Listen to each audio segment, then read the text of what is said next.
thought out. Try repeating these. He's a perceptive listener. Her observation was perceptive and precise. You're very perceptive. That's exactly right. This word makes you sound emotionally intelligent and observant, qualities that make conversations deeper and more interesting. Another useful word is astute. It's similar to perceptive but slightly more strategic. It describes someone smart and quick to notice opportunities. He's an astute businessman. That was an astute observation. She made an astute decision. It's often used in business, leadership, or analysis contexts. It shows clever. Understanding. Let's try saying these together. You need to be astute to handle negotiations. His astute remarks changed the discussion completely. She's known for her astute problem-solving skills. Now let's explore metaphorical language. When words carry deeper meaning than what's said literally, for example, saying he has a heart of gold doesn't mean his heart is made of metal. It means he's kind. Advanced speakers often use metaphorical language naturally. Try saying, her words lit a fire in me. He's walking on thin ice. It's a double-edged sword. These expressions are all metaphorical and common in native English. Let's pause and reflect. At this stage, it's not about memorizing vocabulary lists. It's about using words to paint meaning, to create pictures in the listener's mind.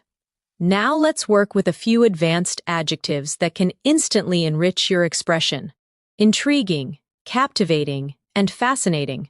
All three mean something very interesting, but with slight differences. Intriguing suggests curiosity. That idea is intriguing. Captivating means something that holds your attention completely. Her voice is captivating. Fascinating means deeply interesting or charming. The book was fascinating. Let's practice these together. The idea was intriguing. The story was captivating. The experiment was fascinating. Say them slowly. Feel how each has its own emotional flavor. That's the texture of advanced English. Let's now explore the word contemplate. It means to think deeply or carefully about something. You can say, I need time to contemplate my decision, or he sat quietly, contemplating the meaning of life.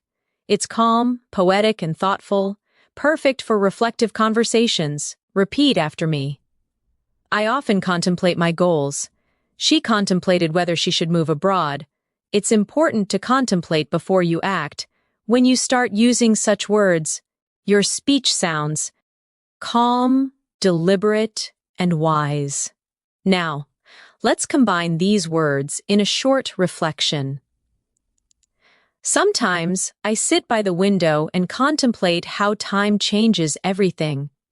It's fascinating how people evolve, how relationships transform, and how every experience becomes a subtle lesson in disguise. Do you feel how that sounds like fluent storytelling?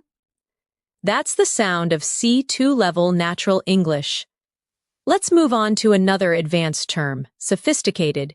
It means elegant, cultured, or well-developed. You can say, she has a sophisticated sense of style. The software is sophisticated and efficient. Or his writing is sophisticated and polished. It's one of the most flexible adjectives in advanced English. Now repeat after me, he has a sophisticated taste in music. That's a sophisticated approach.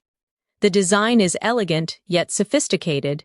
This word brings grace and professionalism to your speech. It's perfect for both formal and casual conversations. Another beautiful adjective is eloquent. It describes speech that is graceful, fluent, and persuasive. You can say, she gave an eloquent speech. His writing is eloquent and heartfelt. Or sometimes, silence is more eloquent than words. Practice aloud. He's an eloquent speaker. Her message was eloquently expressed. The words were simple but eloquent. When you use this word, you express not just clarity, but emotion through language. Let's tie this all together in a mini exercise. Imagine you redescribing a person who inspires you. You could say, she's an eloquent and sophisticated leader with a captivating presence and a perceptive mind. Her ideas are innovative, and her approach to life is both subtle and profound. That's the richness of C2 English. Each word adds a layer of depth. Now, let's take a few moments to practice shadowing, repeating naturally with feeling. Advanced vocabulary allows you to express who you are with precision. It helps you describe your thoughts, your emotions, and your world in ways that sound natural, confident, and real. Pause. Repeat it again. Feel the rhythm. That's how fluency grows, through sound, emotion, and repetition. Let's continue exploring words that describe the world around us. Serene means calm and peaceful. The lake looked serene at sunset. She spoke in a serene tone. After the rain, everything felt serene. Another similar word is tranquil. It also means calm, but with a soft, natural beauty. The garden was tranquil. I enjoy the tranquil mornings before work. Now practice these softly. The view was serene. I love the tranquil silence of early morning. Her presence was calm and serene. These words are perfect for creating imagery. They bring poetry into your everyday English. Now, a slightly stronger word, majestic. It means grand, powerful, or beautiful in an impressive way. The mountains looked majestic under the golden light. The orchestra's performance was majestic. Using this kind of descriptive word turns your sentences into pictures. Let's imagine together. We stood there in silence, watching the majestic waves crash against the shore. Feel how the scene becomes alive. That's what C2 level English does. It allows you to paint with words. Language at this level isn't just about communication anymore. It's about expression, emotion, and artistry. The more you practice, the more your mind begins to think in this rhythm. Subtle, eloquent, compelling, serene.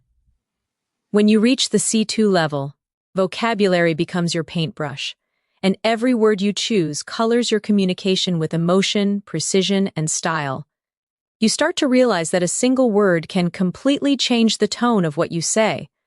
Let's take the word notion.